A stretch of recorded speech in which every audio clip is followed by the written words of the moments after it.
Hello student, इससे पहले हमने आदि ऐतिहासिक काल पढ़ चुका है। अब ऐतिहासिक काल पढ़ेंगे, हिस्टोरिकल पीरियड। तो इसके अंतर्गत वैदिक काल से लेकर अभी तक का समय आता है।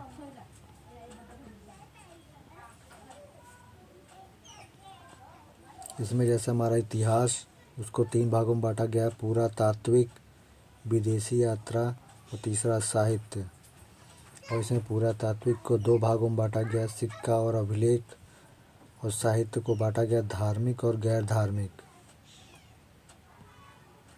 और उसके बाद बांटा गया धार्मिक को भी 2 भागों में बांटा गया, एक ब्राह्मण और दूसरा गैर ब्राह्मण। फिर हम इसमें ब्राह्मण में देखेंगे। ब्राह्मण में इसमें वेद, उपवेद, वेदांग, पुराण, उपनिषद और महाकाव्य में बांटा गया है।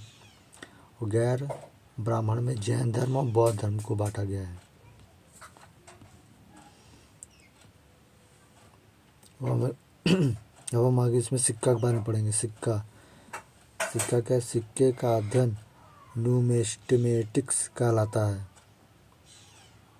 इसका इसमें 1 नंबर में दिया है, टेराकोटा का सिक्का मिट्टी का बना था। यह सिंधु सभ्यता से बना था। दूसरा है, मौर्यकालीन के समय आहत या पंचमार्क सिक्के का प्रयोग हुआ। आहत सिक्कों पर लिखावट नहीं होती थी, ये इम्पोर्टेंट होने वाला है। केवल चित्र बने होते थे। पहला धातु का सिक्का था। तीसरा, पूर्ण चांदी के सिक्के थे जो मौर्यकालीन में प्रचलित थे। चौथा, शीशे का सिक्का सातवाहन काल में प्रचलित था।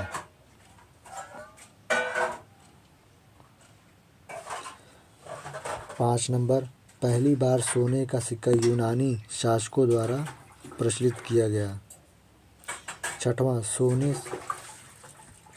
शुद्ध सोने का सिक्का कुषाण शासकों द्वारा प्रचलित किया गया। सातवां, सर्वाधिक मात्रा में तथा सबसे अधिक अशुद्ध सोने का सिक्का गुप्त काल में प्रयोग हुआ। इस समय स्कंदगुप्त शासक थे।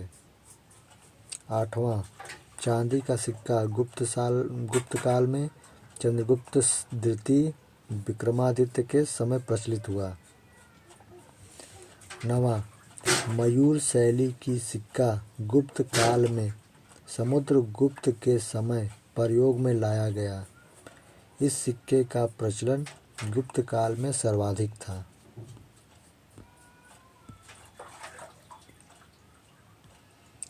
10वां नंबर, कौड़ी का प्रयोग भी गुप्त काल में ही हुआ।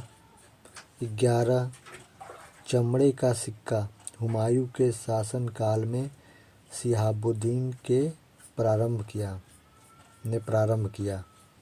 12वां, रुपये का प्रारंभ शेरशाह सूरी ने किया, ये इम्पोर्टेंट है। 13वां, दाम का प्रारंभ शेरशाह सूरी ने ही किया। 14, सोने की असरफी का प्रारंभ भी शेरशाह सूरी ने किया। आगे हम इसमें अभिलेख के बारे में पढ़ेंगे। इसमें दिया, पत्थरों को खोद कर लिखना अभिलेख कहलाता है। छोटे पत्थरों पर लिखना शिलालेख कहलाता है। बड़े पत्थरों पर खोद कर लिखना अभिलेख होता है, छोटे पर शिलालेख। स्तंभ के सामने ऊंचे पत्थरों पर लिखना स्तंभ लेख। अभिलेखों का अध्ययन एपिग्राफी कहलाता है। ये इम्पोर्टेंट होने वाले हैं क्वेश्चन। अब आगे पढ़ते हैं प्रमुख अभिलेख। पहला, विश्व में अभिलेख लिखने का प्रारंभ ईरान के शासक डेरियस ने किया था। आगे दिया है, पहला अभिलेख बोगजरोई से मिला जो तुर्की या एशिया माइनर में है। पहला हाथी गुफा अभिलेख उड़ीसा में। इसे कलिंग राजा खरवेल ने लिखा। इसे कलिंग युद्ध की चर्चा है और युद्ध के समय कलिंग का राजा नंदराज था, गंग वंश का था वो। दूसरा, ऐहोर अभिलेख राजस्थान, पुलकेशिन द्वितीय ने हर्षवर्धन पर विजय की चर्चा की। तीसरा, जूनागढ़ अभिलेख, यह गुजरात में है।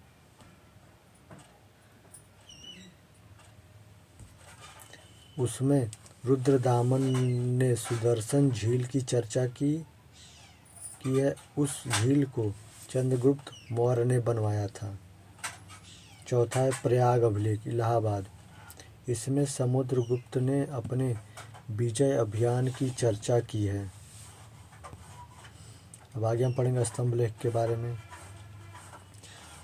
यह स्तंभ लेख के समान ऊंचे होते हैं।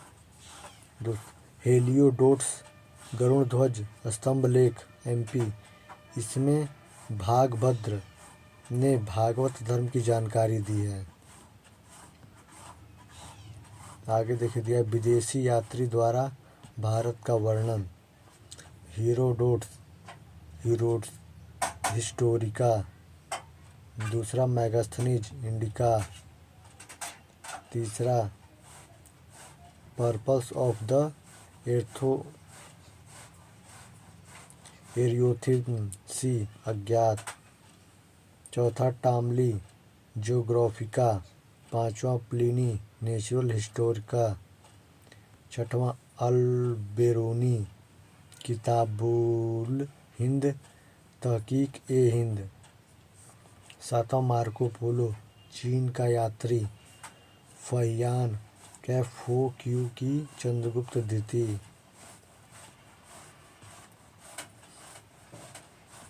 आगे जो हेंगशोंग CU की हर्षवर्धन। 10वां तारानाथ कंग्यूर एंड तंग्यूर। फाइवान कौन था? 399 ईसा पूर्व में।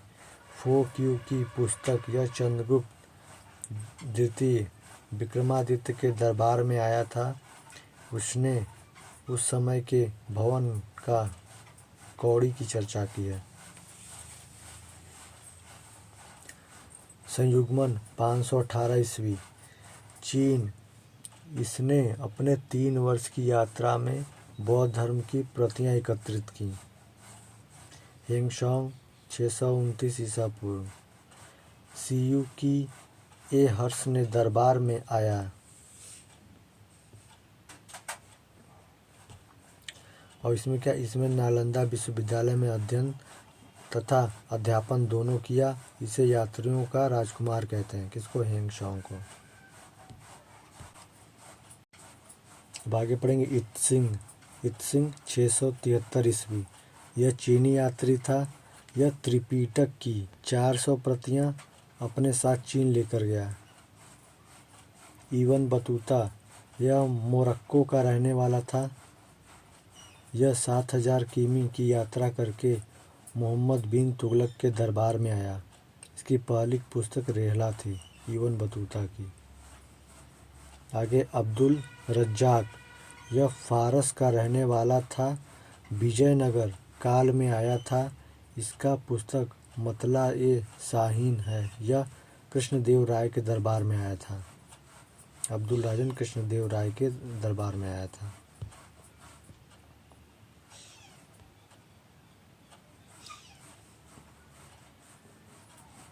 तो फाहियान 399 ईस्वी में फोक्यू की पुस्तक यह चंद्रगुप्त द्वितीय विक्रमादित्य के दरबार में आया था। इसने उस समय के भवन तथा कौड़ी की चर्चा की है। संयुग्मन 518 ईस्वी, चीन। इसके अपने 3 वर्ष की यात्रा में बौद्ध धर्म की प्रतियां एकत्रित की हैं। हेंगशोंग 629 ईस्वी में। CU की यह हर्षवर्धन के दरबार में आया और इसने नालंदा विश्वविद्यालय में अध्ययन तथा अध्यापन दोनों किया और यात्रियों का राजकुमार कहते हैं।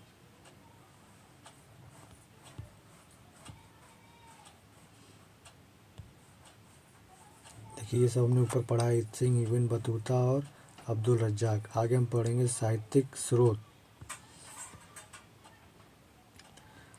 साहित्यिक स्रोत में लिखित स्रोत को साहित्यिक स्रोत कहते हैं। लिखित स्रोत को प्राचीन इतिहास की जानकारी का यह सबसे बड़ा स्रोत है। गैर धार्मिक स्रोत, इसका संबंध किसी भी धर्म से नहीं रहता है। जैसे उदाहरण अर्थशास्त्र। और धार्मिक स्रोत, इसका संबंध किसी न किसी धर्म से रहता है। और गैर ब्राह्मण वैसे स्रोत जिसका संबंध हिंदू धर्म से नहीं रहता है। उसे गैर ब्राह्मण कहते हैं। जैन साहित्य यह प्राकृतिक भाषा में मिले हैं। यह पूछ लेता है कौन सी भाषा में मिले। जैन साहित्य प्राकृतिक भाषा में मिले हैं, इन्हें आगम कहते हैं। उदाहरण के लिए 14 अंग, उदाहरण के लिए 12 अंग, 12 उपांग, वंचराण सूत्र और भगवती सूत्र और कल्प सूत्र आदि पुराण। अगला है बौद्ध साहित्य। बौद्ध साहित्य पौली भाषा में मिले हैं। जैन साहित्य प्राकृतिक भाषा में। जातक ग्रंथ में महात्मा बुद्ध के पूर्ण जन्म की 200 कहानियाँ हैं। ललित विस्तार में महात्मा बुद्ध की पूरी जीवनी है। ललित विस्तार में महात्मा बुद्ध की पूरी जीवनी है। अंगुत्तर निकाय में 16 महाजनपद की चर्चा है। बौद्ध धर्म की सबसे पवित्र पुस्तक त्रिपिटक है, जो 3 पुस्तकों का समूह है। बौद्ध धर्म के सबसे प्रतीक पुस्तक त्रिपिटक है, जो 3 पुस्तकों का समूह है। और देखिए से पढ़ेंगे। पहला सूत पिटक, यह सबसे बड़ा पिटक है। इसमें बौद्ध धर्म का इंसाइक्लोपीडिया कहते हैं। दूसरा है विनय पिटक, यह सबसे छोटा पिटक है। इसमें बौद्ध धर्म के प्रवेश की चर्चा है। तीसरा है अभिधर्मम पिटक, इसमें महात्मा बुद्ध के दार्शनिक विचारों की चर्चा है। अब यहाँ हम वेद के बारे में पढ़ेंगे। वेद का शाब्दिक अर्थ होता है ज्ञान। अब इसमें वेद, ज्ञानी, ब्राह्मण ग्रंथ, उपवेद और ज्ञानी। देखिए चारों ध्यान से पढ़े, चारों इम्पोर्टेंट है।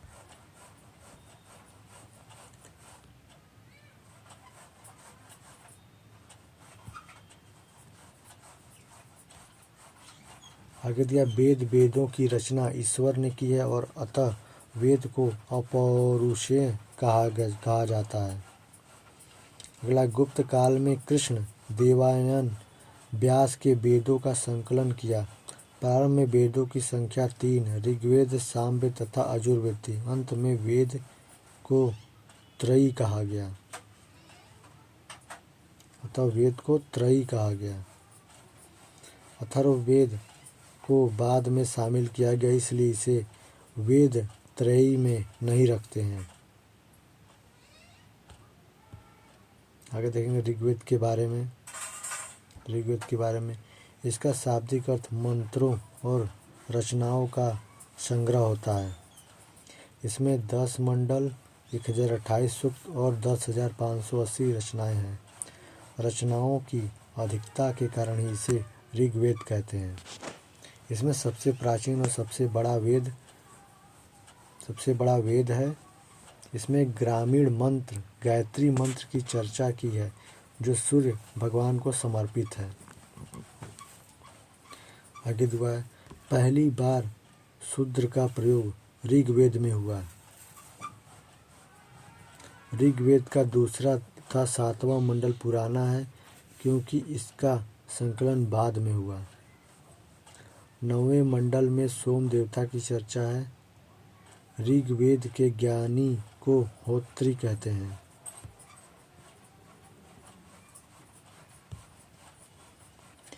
ऋग्वेद का उपदेश आयुर्वेद है, जिसमें चिकित्सा की चर्चा है। इसके ज्ञानी को प्रजापति कहते हैं। इसमें दासराज युद्ध की चर्चा है, किसमें? ऋग्वेद में। अब दूसरा है सामदेव। सामदेव में क्या है? साम का शाब्दिक अर्थ गान से होता है। इसमें 1875 मंत्र, किंतु वास्तव में 99 मंत्र ही सामदेव के हैं। बाकी मंत्रों को ऋग्वेद से ग्रहण कर लिया गया है। सामदेव में भारतीय संगीत के 7 स्वर सा रे गा म प ध नि की चर्चा है। ये संगीत यज्ञ के समय गाए जाते हैं। सामदेव ज्ञानी की उग्धता कहते हैं। सामदेव के जो ज्ञानी होते हैं उसको उग्धता कहते हैं। सामदेव का उपवेद गंधर्व वेद है। गंधर्व वेद के ज्ञानी को नारद कहते हैं। भारतीय संगीत का जनक सामदेव से हुआ है। अब तीसरा पढ़ेंगे यजुर्वेद। इसमें 1990 मंत्र हैं। इसमें युद्ध एवं कर्म कांड की चर्चा है। यह एकमात्र वेद है जो गद्य और पद्य दोनों में है। इसके दो भागों में बांटते हैं। पहला कृष्ण यजुर्वेद गद्य और शुक्ल यजुर्वेद पद्य। गद्य और पद्य दो भागों में बटा है।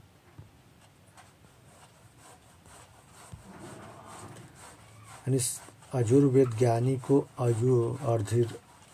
अर्धर्यु कहते हैं और यजुर्वेद का उपदेश धनुर्वेद है। धनुर्वेद के ज्ञानी को विश्वामित्र कहते हैं।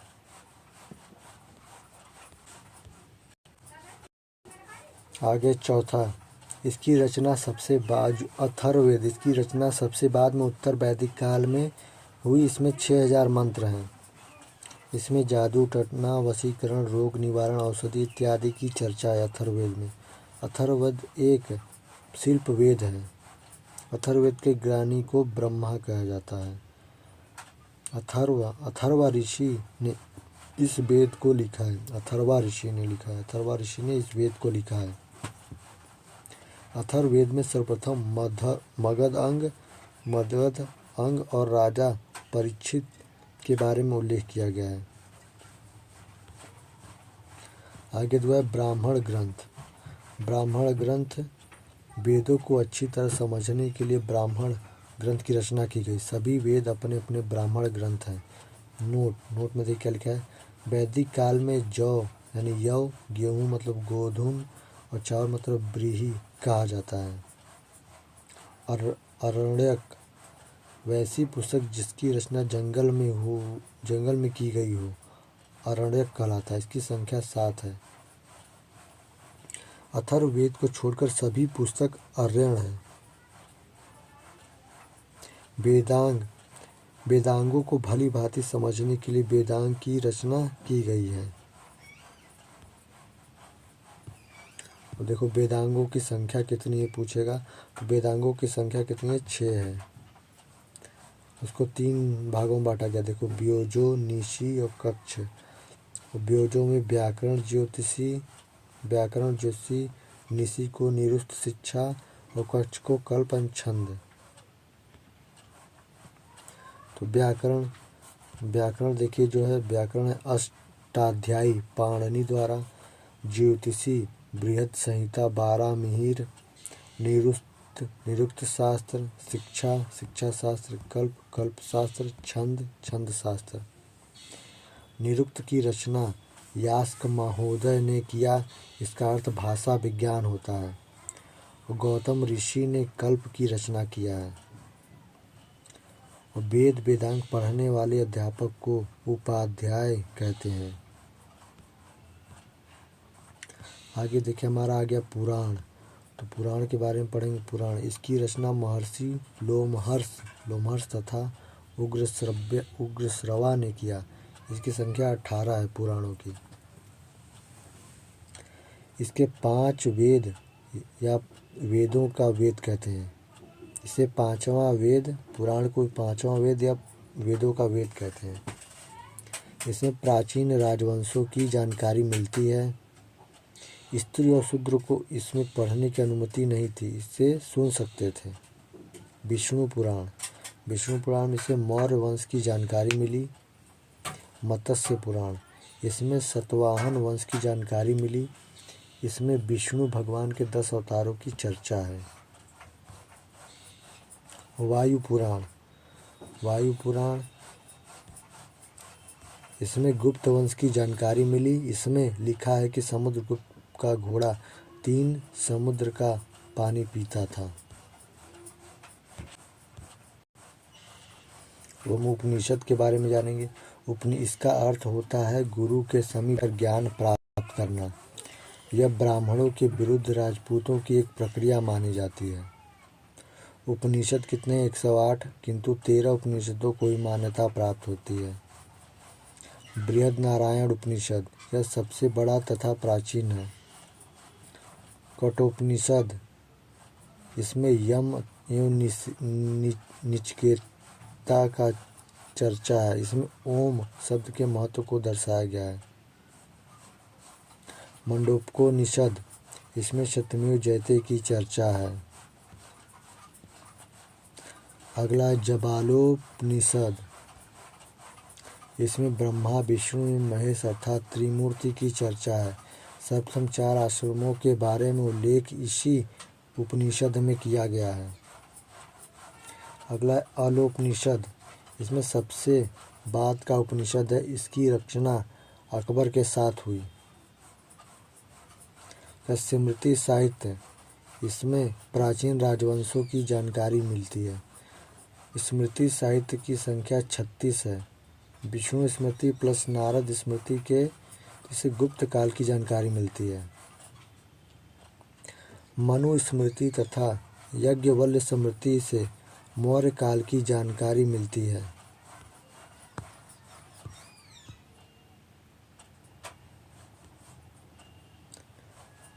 याज्ञवल्क्य स्मृति से जुआ खेलने की उचित बताया गया है। मनु स्मृति को धर्म शास्त्र कहते हैं। इसमें ऊंची जाति को वरीयता दी जाती है। दलित तथा महिलाओं को नीचा दिखाया गया है। इसमें विवाह के लिए पुरुष की आयु 25 वर्ष और लड़की की उम्र 12 वर्ष बताया गया था। और इसमें 8 प्रकार के विवाह की चर्चा है। और संस्कार की संख्या 16 होती है। दाह संस्कार अंतिम संस्कार होता है। अब इसे पढ़ेंगे। ऋण 3 प्रकार के होते हैं। पहला देव ऋण। इसमें धार्मिक अनुष्ठान पर उससे मुक्ति मिलती थी। दूसरा ऋषि ऋण। इसमें अपने पुत्र को शिक्षित कर उससे मुक्ति मिलती थी। तीसरा पितृ ऋण। संतान उत्पन्न कर ऋण को छुटकारा पाया जा सकता था। अब थे पुरुषार्थ। पुरुषार्थ क्या थे? 4 प्रकार थे।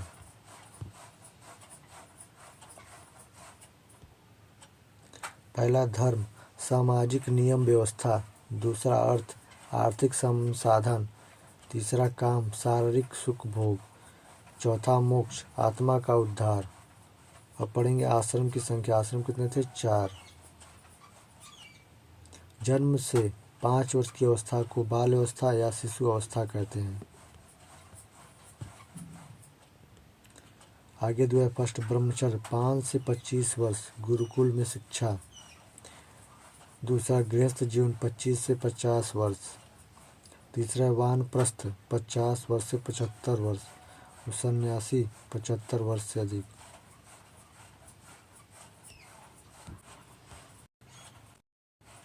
अब अगला देख दिया महाकाव्य। महाकाव्य की संख्या कितनी है? 2। पहला महाभारत, दूसरा रामायण। तो पहला पढ़ेंगे रामायण। इसकी रचना किसने की? महर्षि वाल्मीकि ने। प्रारंभ में इसमें 12,000 श्लोक थे किंतु वर्तमान में 24,000 श्लोक हैं। इसे गुप्त काल में पूरा किया गया था। अकबर के समय रामायण को फारसी भाषा में अनुवाद बदायूनी ने किया।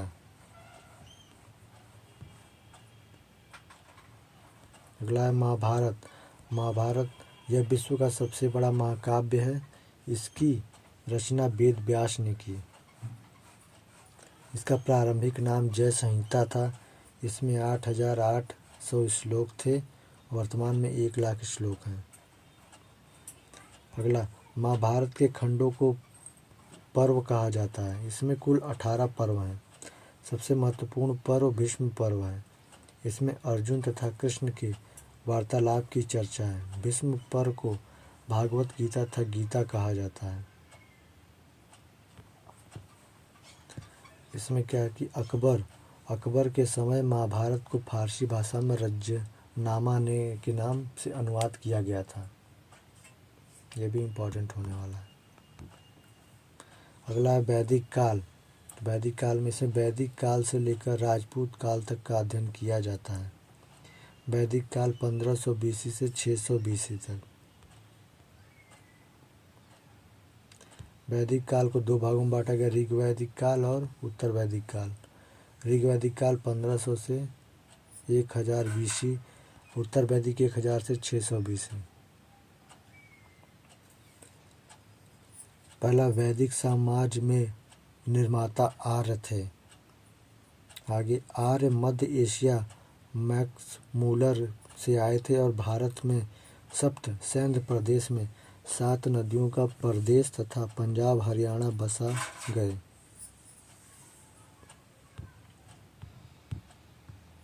अगला है आर्यों की भाषा संस्कृत थी, जो देवताओं की भाषा थी, जिस कारण आर्य स्वयं को श्रेष्ठ कहते थे। जिन्हें संस्कृत नहीं आती थी अर्थात भारत के मूल निवासियों को अनार्य तथा निम्न कहा जाता था। अगला दक्षिण भारत का आर्यीकरण अगस्त्य ऋषि ने किया था। अगला उत्तर भारत का आर्यीकरण राजा विदेह ने पुरोहित पंडित गौतम रघुगढ़ ने किया, किंतु ये गंगा नदी के पार करके पटना नहीं पहुंच पाए, जिस कारण से अथर्ववेद में पाटलिपुत्र को अछूतों की भूमि कही गई और यह गंगा जल को पवित्र नहीं माना गया।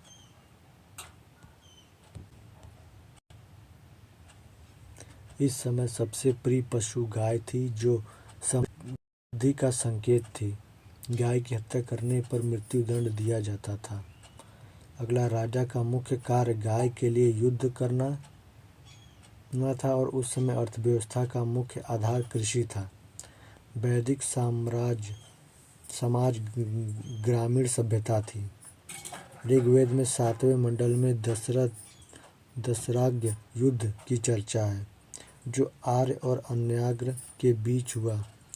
इसमें आर्य विजयी हुए। आर्यों का काबिला भारत था। इसी कारण उस समय जाति का निर्धारण कर्म के आधार पर होता था, किंतु उत्तर वैदिक काल में जाति का निर्धारण वंश के आधार पर होने लगा और उत्तर वैदिक में ही लोहे की खोज हुई। ये इंपॉर्टेंट लगा, उत्तर वैदिक में लोहे की खोज हुई। आगे देखिए चित्र बनाया गया गॉड के बाद ये ब्राह्मण क्षत्रिय वैश्य शूद्र, ये व्यापार दूसरे के यहाँ नौकरी। आगे दिया वैदिक काल, उसके बाद नदियाँ, तो ये प्राचीन नाम है और ये आधुनिक नाम है। इसी प्रकार प्राचीन नाम आधुनिक नाम, जैसे सिंधु को सिंध, विस्तस्ता को झीलक, सुवस्तु का स्वात, गौतमी को गोमल, सदानीर को गंडक, विपाशा को व्यास, कुम्भ्रु को कुकर्म, कुंभा काबुल, दृष्टि घरघर, पुरुषड़ी रावी, शतुद्री सतलज, आस्किनी चिनाब, सुसोमा सोहन, विपाशा को व्यास कहा गया। आगे दिया वैदिक साहित्य में सर्वाधिक चर्चा सिंधु नदी की है, क्योंकि यह सबसे महत्वपूर्ण नदी है।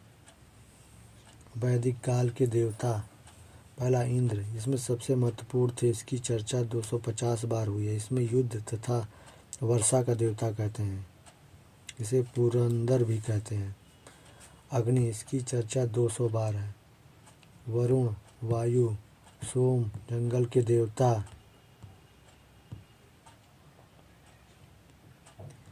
मरुत, तूफान के देवता। रौद्र, यह सबसे क्रोध वाले देवता थे। इन्हें पशुओं की देवता कहते हैं। विष्णु, संरक्षण एवं पालन करता। पूषण, पशुओं के देवता। अब देखिए आगे पढ़ते हैं। ग्रीविष्टि का अर्थ होता है गाय के लिए किया गया युद्ध, और सीता का अर्थ होता है हल से जोती गई जमीन पर पड़ा निशान।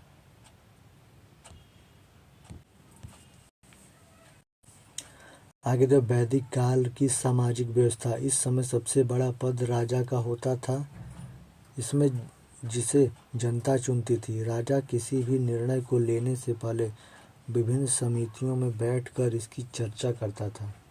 आगे दिया वैदिक काल के 3 प्रमुख संगठन। पहला सभा, यह निम्न साधारण लोगों का संगठन था, जिससे इसकी चर्चा 8 बार है। और समिति, इस वर्ग में लोगों का संगठन था, उसमें चर्चा 9 बार हुई। उसके बाद अगला विद्वत, यह सबसे महत्वपूर्ण संगठन था। इसकी चर्चा 122 बार हुई। नोट, सभा तथा विद्या में भाग लेने वाले अनियमित महिलाओं को भी थी। वैदिक समाज के सबसे छोटी इकाई गांव थी, जिसके मालिक को ग्रामिक कहते हैं। अगला, सबसे बड़ी इकाई जन थी, जिसमें मालिक को राजन कहते थे।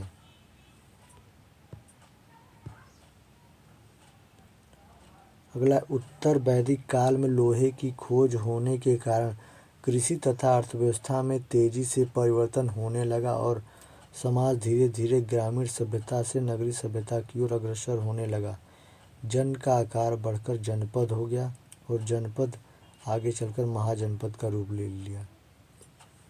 आगे देख दिया, महाजनपद का काल सिंधु सभ्यता से के बाद दूसरी नगरीय सभ्यता थी।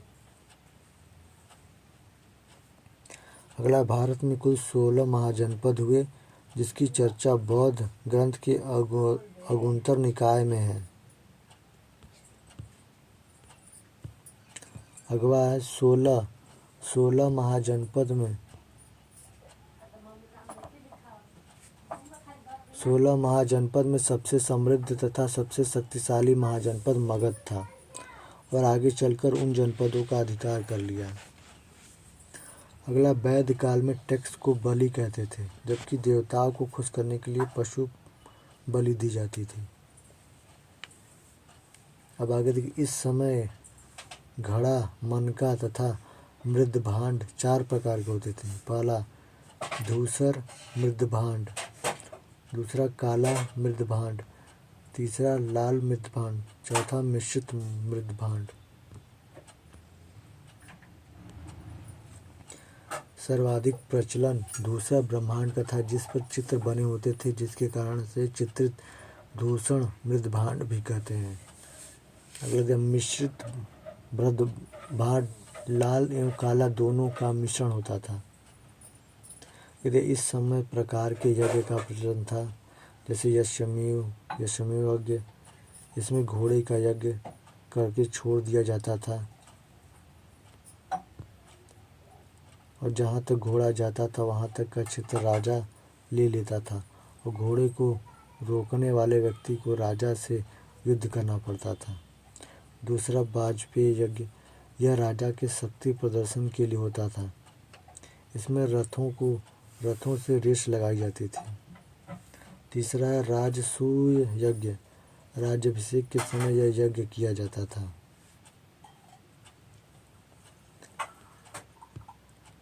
दूसरा, उत्तर वैदिक काल में जब अंति रंजीखेरी में लोहे की खोज हुई तो उत्तर वैदिक काल में अर्थ व्यवस्था पशुपालन के स्थान से कृषि पर आधारित हो गई।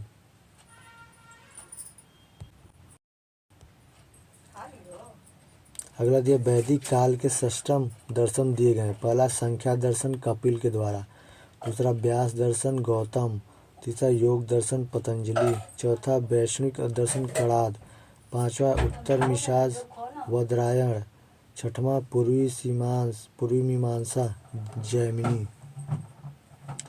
नोट, गौतम बुद्ध के अधिकतर उपदेश संख्या दर्शक से लिया गया है। ये देखिए गूगल की जैमिनी, यही है गूगल जैमिनी। आगे है सिंधु सभ्यता और वैदिक सभ्यता में अंतर। सिंधु सभ्यता, हड़प्पा सभ्यता और वैदिक सभ्यता। देखा, पहला था नगरी थी, ग्रामीण थी। दूसरा मातृ सत्तात्मक या पितृ सत्तात्मक। यहाँ पशु बैल था, यहाँ प्रमुख पशु गाय। इसमें नियोजक था, इसमें सामाजिक नियोजक था। इसमें युद्ध से पराजित नहीं थे, इसमें गाय के लिए युद्ध होता था।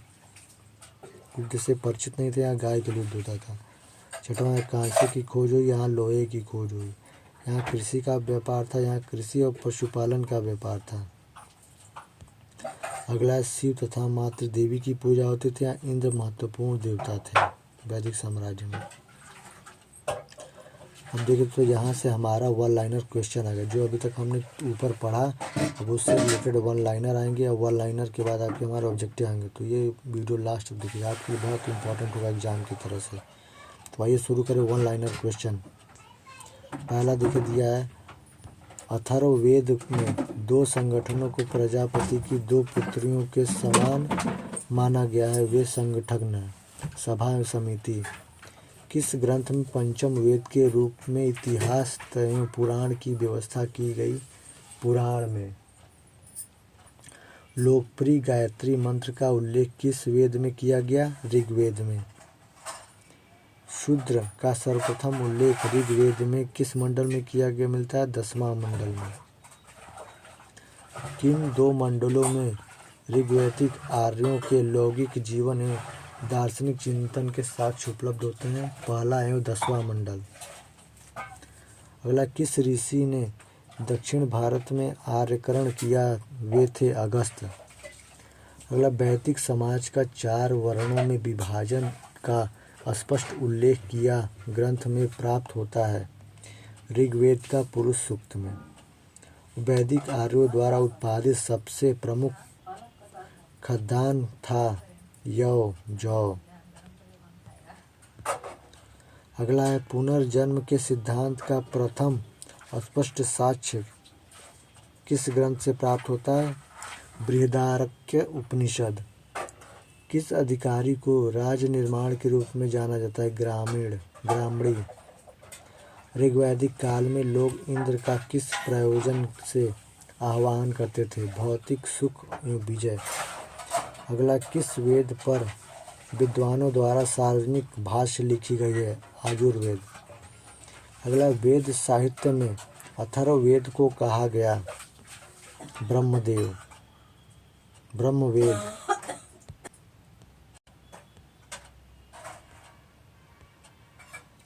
अगला, ऋग्वेद में यमुना का कितनी बार उल्लेख मिलता है? 3 बार। आगे, वैदिक काल का मुख्य विवाह संस्कार कहलाता है पाणी ग्रहण। आगे, किसके उल्लेख किया है कि ब्राह्मण को बसंत में और क्षत्रिय को ग्रीष्म में, वैश्य को शीत और रथकार को वर्षों में अग्निहोत्र करना चाहिए? तैत्तिरीय ब्राह्मण में। किस विवाह के अंतर्गत कन्या के पिता अथवा उसके संबंधी द्वारा धन लेकर कन्या का विवाह करना आता है? असुर। किस वेदांग से हमें शब्दों की व्युत्पत्ति से संबंध में पता चलता है? निरुक्त का। ऋग्वैदिक सभ्यता मुख्यतः किन क्षेत्रों में केंद्रित है? पंजाब एवं दिल्ली। ऋग्वेद के 10वें मंडल में किसका उल्लेख पहली बार मिलता है? शूद्र का। सत्यमेव जयते किस उपनिषद के उद्गृत है? मंडूकोपनिषद। अगला है, सर्वप्रथम किस उपनिषद में ब्रह्मचर्य, गृहस्थ, वानप्रस्थ एवं संन्यास 4 आश्रमों का वर्णन मिलता है? जबालोपनिषद। अगला, ऋग्वेद में उल्लेखित नदियों में सर्वाधिक महत्वपूर्ण नदी कौन सी थी? सरस्वती। अगर ऋग्वैदिक युग की सर्वाधिक प्राचीन संस्था कौन सी थी? विद्वत। किस वेद की रचना गद्य पद्य दोनों में की गई? यजुर्वेद की। किस साहित्य में पहली बार राजसूय अश्वमेध यज्ञ का उल्लेख मिलता है? ब्राह्मण में। स्रोत सूत्र से संकलन शुल्ब सूत्र सबसे प्राचीन पुस्तक थी ज्यामिति की।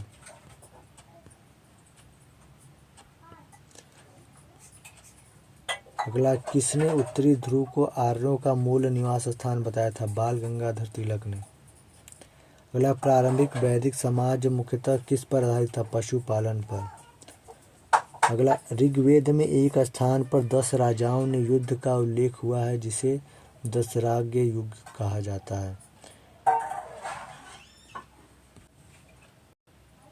सबसे पूछा, यह युद्ध किस नदी पर तट पर लड़ा गया? रावी नदी पर। सिरहरा, शहबाजगढ़ी, बेगजकोई और जूनागढ़ अभिलेख में से वह जो ईरान से भारत में आर्यों के आने की सूचना देता है बोगजकोई कहते हैं। आगे, शंकराचार्य, एनी बेसेंट, विवेकानंद तथा बाल गंगाधर तिलक में वह जिसके आर्यों के आदि देश के बारे में लिखा था? बाल गंगाधर तिलक। अगला है पुरुष मेघ का उल्लेख हुआ है शतपथ ब्राह्मण में। शतपथ ब्राह्मण में उल्लेखित राजा विदेह माधव से संबंधित ऋषि थे, ऋषि गौतम राहुगण। अगला गोत्र शब्द का प्रयोग सर्वप्रथम हुआ था ऋग्वेद में। आगे है गोत्र प्रथा का स्थापना हुई थी उत्तर वैदिक काल में। आगे ऋग्वेद काल में जनता मुख्यतः विश्वास करती थी बलि एवं कर्मकांड में। अगला है सिंधु सरस्वती विस्तृता तथा यमुना में से वह नदी जिस ऋग्वेद में मातेतमा, देवीतमा एवं नदीतमा के रूप में संबोधित किया गया सरस्वती। आगे प्राचीन काल में आर्यों के जीविकोपार्जन का मुख्य साधन था शिकार।